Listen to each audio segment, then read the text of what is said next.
Hello, welcome to Metro. How can I help you today? Bonnie, it's me, Dusty. I'm sorry, Dusty. I didn't recognize you. You're looking even more robotic than usual. You're one to talk. Have you looked in the mirror lately, sister? What are you talking about? I look the same as... I'm a robot. How did this happen to me? It's only natural.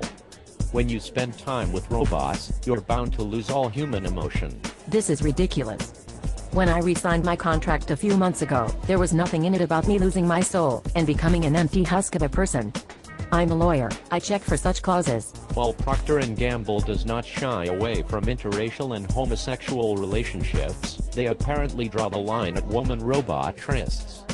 Chris Oatman was given a choice: he would be forced to fire me and find someone who can actually act, or he could transplant your soul into a robot. Obviously he decided it was in as the world turns best interest, if the character of Dusty continued to have the personality of a dying potted plant. You're insulting me.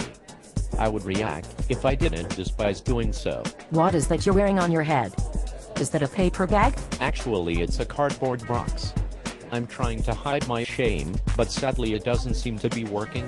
I'm almost afraid to ask, but what are you ashamed of? Last year John Prescott and Dylan Bruce both lost their jobs because I chose to return to As the World Turns, after failing miserably at finding an acting gig anywhere else. John and Dylan were both much better actors than me. That is not true. Dylan was a terrible actor.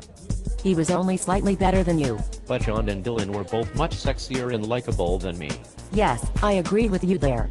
Speaking of people who are much sexier, likable, and intelligent than you, I talked to Derek today. How did that go? Well, he told me he wanted to get back together.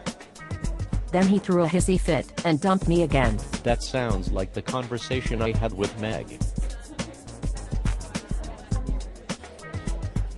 Well, aren't you going to get jealous that I spent so much time talking with Meg? Why would I do that?